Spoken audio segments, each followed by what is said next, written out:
Bonjour Olivia, oui, Oui, c'est vrai que vous aimez bien aller à la pêche à l'info sur Internet, c'est vraiment votre mission. Et je suppose qu'on va parler de Rio dans tout ce que vous avez à nous proposer aujourd'hui sur l'actu du web. Ça faisait longtemps, on va Mais commencer. oui. C'est les Pokémon ou Rio, tout Voilà, c'est ça. Voilà. On a deux choix cet été. Donc on commence en légèreté et en humour avec deux supporters américains qui ont fait sensation sur la toile. Ils se sont lancés un défi, apparaître le plus de fois possible à la télévision depuis les tribunes lors des épreuves des équipes américaines. C'était en première semaine des JO. Ils s'appellent Logan Paul et Mark Donner. C'est des stars d'Internet. Aujourd'hui, vous savez, on se fait connaître sur Internet, on devient star sur Internet. Voici une petite compilation de leurs exploits. David Plummer, 30 years of age.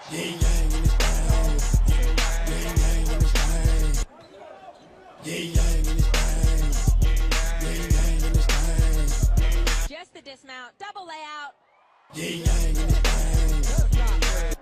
First carried in April.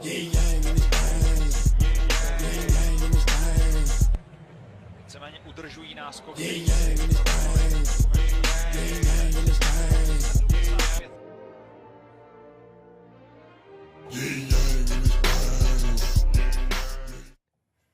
Cette chorégraphie, c'est le dab, c'est oui, la Corée, exactement. Bon, ils ont réussi combien de fois là, à apparaître? On compte même plus. Une dizaine de fois. Une dizaine de fois, bravo, félicitations. Et c'est pas tout, ça continue sur Rio, évidemment. Ça continue sur Rio, mais cette fois, on va s'intéresser aux Jeux paralympiques qui se dérouleront du 7 au 18 septembre. Il y a une caméra cachée qui a été faite l'année dernière pour promouvoir ces Jeux et un peu changer le regard. Il y a des athlètes de haut niveau qui sont entrés dans des salles de sport. Vous allez voir qu'au départ, les regards étaient perplexes, voire moqueurs. Ça ne va pas durer.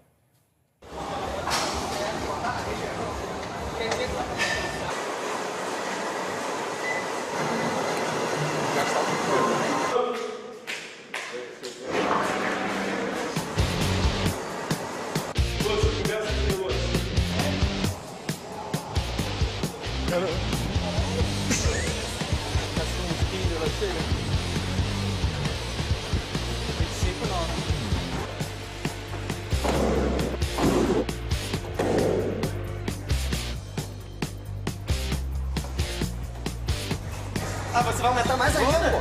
Que isso?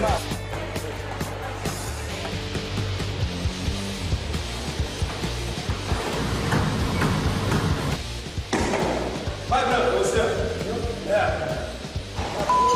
A barra quase enverga, velho.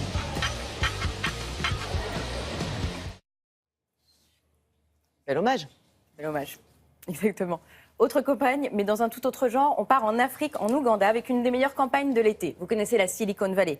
Vous allez découvrir Bulambuli Valley. C'est une ONG qui a réalisé une vidéo pour soutenir des entrepreneurs ruraux. Ils ont détourné...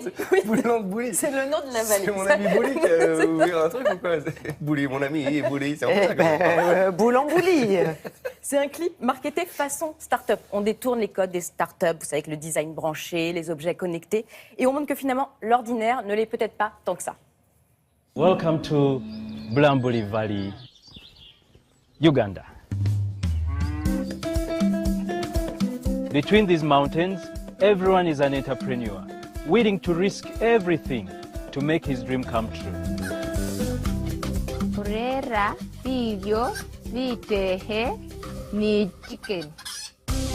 Chicken indwela, mungo mutwela, ni mati.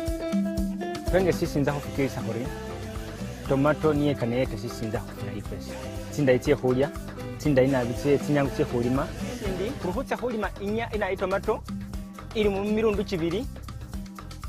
Nga ndwela ili mu fire red, nga iye habiri ili mu grass green, nga buli ndwela imboma yayi. Ona bintu bya bilayi, ingona ngona bula mbwefe kuba bulayi.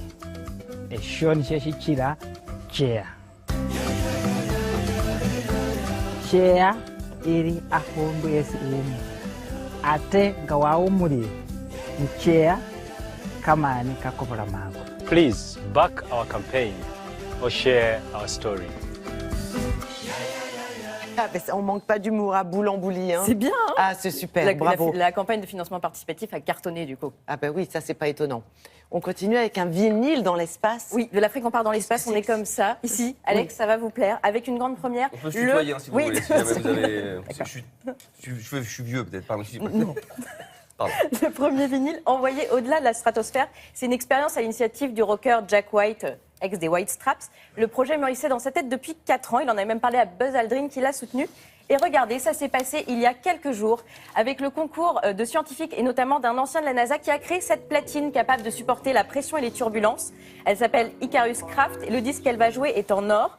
Elle a été créée par Kevin Carico, on va le voir. C'est le monsieur qui lance la platine là, qui est portée par un ballon. Elle a mis 1 heure et 20 minutes pour atteindre une altitude de près de 29 000 mètres. Et le choix du morceau n'est pas anodin. Le titre que vous entendez en fond, c'est A Glorious Dawn, qui a fait partie de la Symphony of Science avec les voix de Carl Sagan et Stephen Hawking, notamment. Ces 2 voix qui résonnent dans l'espace, c'est tout un symbole. Vous savez, Carl Sagan, c'est lui en 77 qui avait collaboré pour la sonde spatiale Voyager, qui avait embarqué de la musique, cette sonde pour nos éventuels homologues extraterrestres.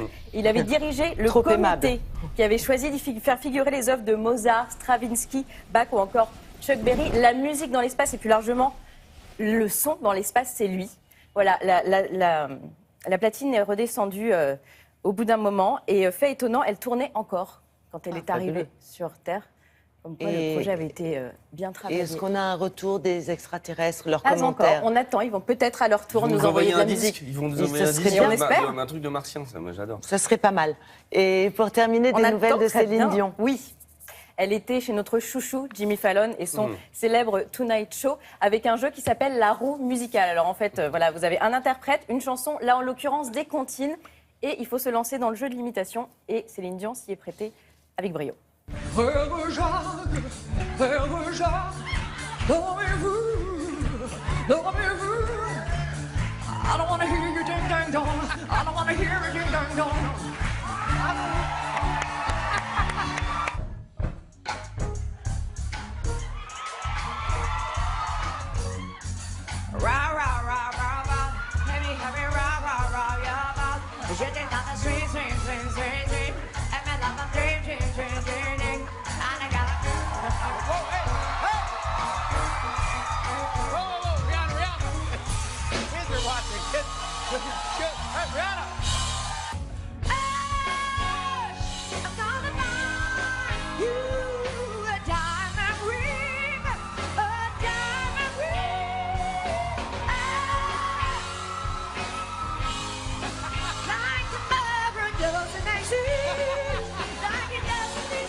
Il dit plus rien là, l'animateur. Il est sous le La charme, sous le chanteuse choc. Sia, elle cache toujours son visage, c'est pour ça c'était parfaitement interprété. Bravo à elle et bravo à vous. Merci beaucoup pour toute cette actualité du web.